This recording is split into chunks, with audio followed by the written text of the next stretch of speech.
Okay, this is your calc corrections or calc key for the last test. So here we go, first three questions. First question, f of x is x to the fourth minus 3x. We want f double prime of 1. So to get to f double prime of 1, we first have to get f prime of x. Well, f prime of x, that's simply going to be 4x cubed minus 3. Running an A. Second derivative, f double prime of x. Well, f double prime of x is simply going to be 12x squared. We want f double prime of 1, which means we take the 1 and we plug it in. Very easy question. Answer should be 12. Next question, we're looking for the slope. What we're supposed to remember is slope is the derivative. And when we take the derivative of this equation, we're going to have implicit differentiation, and we're going to have to try to get dy dx by itself. So we're looking for the value of dy dx at the point 0, 1. That's what we want. So first off, we have the product rule.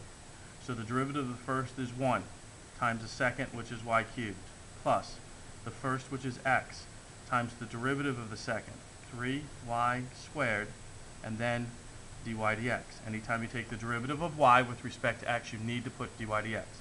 Product rule is done. Plus, onto this next term, the derivative of y. Once again, dy dx. Minus the derivative of a constant is 0 equals the derivative of 0 is 0. Okay, I'm going to get dy dx's, the dy dx terms on the same side of the equation, and I'm going to factor that dy dx out. So I'm going to factor this dy dx out. You'll see what I'm doing in a second. I'm going to have 3xy squared, that's the piece here, plus, when I take all of the dy dx out, I'm left with a 1, minus 0 is gone, equals, and then what I need to do is I need to subtract this y cubed from both sides, a negative y cubed. Solving for dy dx, I'm going to bring that over here. I have dy dx is going to equal, I have the negative y cubed on the other side, and I'm going to be dividing both sides by 3xy squared plus 1. And when I divide this side by that, it becomes negative y cubed divided by 3xy squared plus 1. And now what do I want? I want that value, so I want dy dx when x is 0 and when y is 1. So when y is 1, I plug it in. I'm going to get 1 cubed, which is 1. Okay? I come down to the bottom. 3 times 0 times 1 squared. This all becomes 0, and then plus 1 is 1. So the answer is just 1. And my fault, when I plug a 1 in, this is a negative 1 up top, because I left out this negative when I evaluated, so the actual answer is negative 1. All right. Question number 3 I threw out, so don't worry about it. So 3, don't worry about it. So we get to question number 4. In question number 4, they want the derivative at 0. So I need to find the derivative of this first. And remember, this is the product rule. So it's the derivative of the first, which is 3, times the second, plus the first, which is 3x, times the derivative of the second. And the derivative of the second, remember, the derivative of e to the anything is always e to the anything, and then times the derivative of the exponent. And the derivative of that exponent is just 1. So there's your derivative.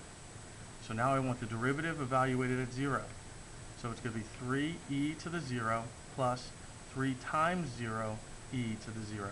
Well, because I'm plugging in a 0 here and I'm multiplying everything then by 0, that's just 0. Anything to the 0 power, we have to remember, is 1. So this simply becomes 3 plus 0, which is 3. And that's my final answer there, which is choice D. Okay, so those are the first 3. Let's do the next 3, and we'll stop it at that point. So question number 5. Question number 5, f of x is equal to e to the x squared plus 2, and I'm looking for just the derivative. So the derivative of this, we're going to use the product rule. We have 2 terms. They're multiplying. So the derivative of the first is just e to the x times the second. So nothing really changes there. Plus the derivative of the second, 2x, times the first. Okay? And then that's your derivative. And then you're going to look at the choices, and you don't see this as a choice. So what we have to do is we have to be smart. What's the greatest common factor of both of these terms? The greatest common factor of both of those terms is e to the x. So I'm going to pull that out. What does that leave me in this first term? X squared plus 2. Then plus, what does that leave me with in the second term? 2x. Now, these two, this is raised to a power of 1, so the parentheses really aren't needed, and these two can be combined. So the simplified form of this is just going to be e to the x times x squared, then plus 2x plus 2. And that's it. Okay? Now number 6, I'm going to bring the actual test in so you can see the end. But this is asking you for the derivative of a quotient. And what you're going to do is you're going to leave it in the context of the functions themselves, but you're going to write it out. So the first thing we're going to do is to take the derivative of the quotient. It's the derivative of the top times the bottom minus the derivative of the bottom times the top all over the bottom squared.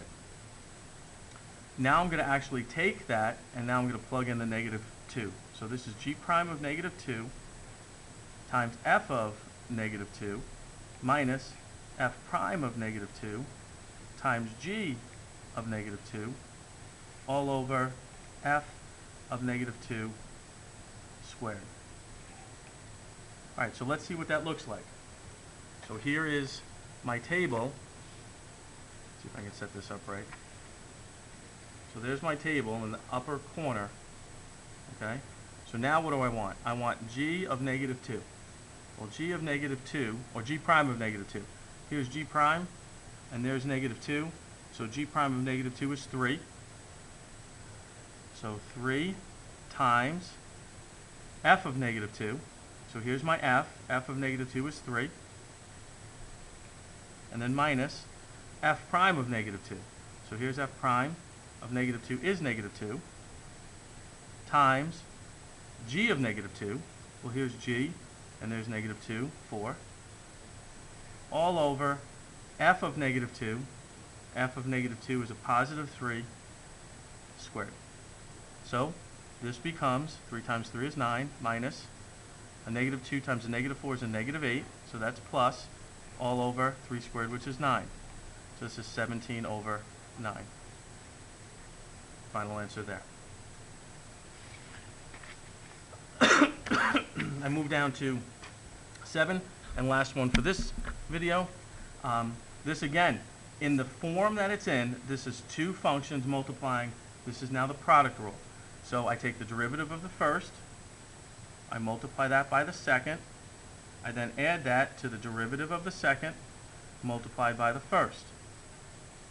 I want the value of this at x equals negative 2, so I'm looking for f prime of negative 2 times g of negative 2 plus g prime of negative 2 times f of negative 2. All right, now, once again, we're going to bring this into play. I don't know how I'm going to incorporate it. Let me see if I can just rip this out and fold it.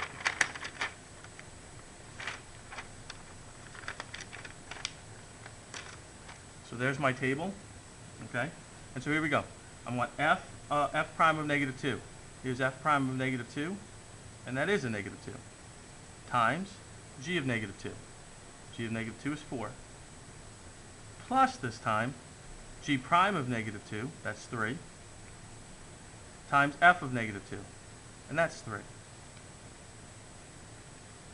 So this is a negative 8 plus 9, which is 1.